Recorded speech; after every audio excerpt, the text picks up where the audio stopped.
যে তৃণমূল কংগ্রেসের এই বিধায়ক আর মন্ত্রীগুলো অক্ষত আছে না, এটাই হচ্ছে বিজেপি। বিজেপির কারণে আছে। আমাদের জায়গায় অন্য কেউ থাকলে, যদি তৃণমূল থাকতো, আজকের ক্ষমতায় আসতো, আজকে এখানে আমি দাঁড়িয়ে থাকতাম না, আমার 500 কর্মী খুন হয়ে যেত। আর এগুলো কোনো সুস্থ সমাজে কাম্য নয়। এই নির্বাচনের ফলাফল প্রমাণ করে দিয়েছে ঔদ্ধত্য এবং একদলীয় একচেটিয়া একাধিপত্যবাদ দীর্ঘদিন চলতে পারে না। কারোর ক্ষোভ থাকতে পারে, বিদ্বেষ থাকতে পারে, কিন্তু এ ধরনের ঘটনা যারা ঘটাচ্ছেন, এটা সুস্থ স্বাভাবিক গণতান্ত্রিক সমাজে কাম্য নয়। এর সঙ্গে আমার দল দূর দূর পর্যন্ত যুক্ত নয়। তিনি বলছেন পুলিশ কেন এলো না, পুলিশকে খবর দেওয়া সত্ত্বেও জনপ্রতিনিধি কেন এলো না, পুলিশ কেন নেই? সেটা কেন নেই পুলিশ, সে তো আমি বলতে পারি না, আমি তো দলের প্রতিনিধি। সেটা পশ্চিমবঙ্গ রাজ্য সরকার বলতে পারবেন। কারণ বিরোধী দলনেতা শুভেন্দু অধিকারীকে গাড়ির মধ্যে জীবন্ত পুড়িয়ে দেওয়ার চেষ্টা হয়েছিল উত্তরবঙ্গে। বিরোধী দলনেতাকে সভা সমিতি করবার জন্য 104 বার হাইকোর্টের দরজায় যেতে হয়েছিল। যা অত্যাচার তৃণমূল কংগ্রেস করেছে আমাদের কর্মীদের সঙ্গে, আমাদের মহিলাদের সঙ্গে, আমরা সংযত আছে ছিলাম বলেই আজকে তৃণমূল কংগ্রেস অক্ষত আছে।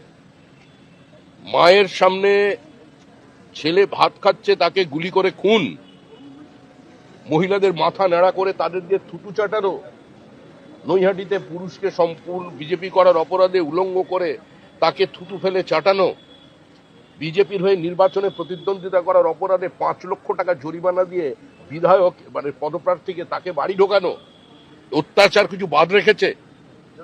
সন্তোষ ট্রফি খেলা একজন ফুটবলার, বাগবাজার অঞ্চলে থাকেন, সুইগির জিনিসপত্র সাপ্লাই করে নিজের জীবন ধারণ করে, বিজেপির বুথে বসেছিল, মা অন্যের বাড়ির গৃহ পরিচারিকা, বাবা প্যারালিসিস, একজন প্রতিভাবান ফুটবলার, তার নখগুলোকে সারাশিদি উপড়ে নেওয়া হয়েছিল। যান দেখে আসুন, সেগুলো কভার করুন। তারপরে যে তৃণমূল কংগ্রেসের এই বিধায়ক আর মন্ত্রীগুলো অক্ষত আছে না, এটাই হচ্ছে বিজেপি। বিজেপির কারণে আছে। আমাদের জায়গায় অন্য কেউ থাকলে, যদি তৃণমূল থাকতো, আজকের ক্ষমতায় আসতো, আজকে এখানে আমি দাঁড়িয়ে থাকতাম না, আমার 500 কর্মী খুন হয়ে যেত। আর যদি কংগ্রেস বা সিপিআইএম হতো, তাহলে আজকে যিনি বলেছেন বিবৃতি দেওয়ার অবস্থায় থাকতেন না, অনেক আগে লিঞ্চিং এর শিকার হয়ে যেত।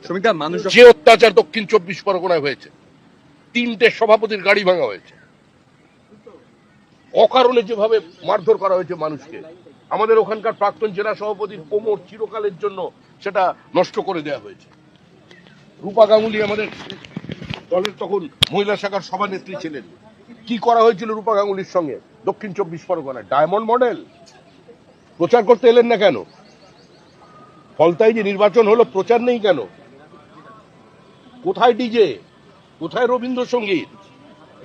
এসব আর রাজনীতিতে চলবে না। শান্ত থাকুন, ভদ্রভাবে প্রত্যেক রাজনৈতিক দলের কর্মীরা আচরণ করুন, হিংসা বর্জন করুন। পশ্চিমবঙ্গের রাজনীতিকে এই হিংসামুক্ত করবার জন্য মানুষ রায় দিয়েছেন। মানুষের আবেগকে, মানুষের ইচ্ছাকে মর্যাদা দিয়ে সবাই এ ধরনের কাজকর্ম থেকে বিরত থাকুন।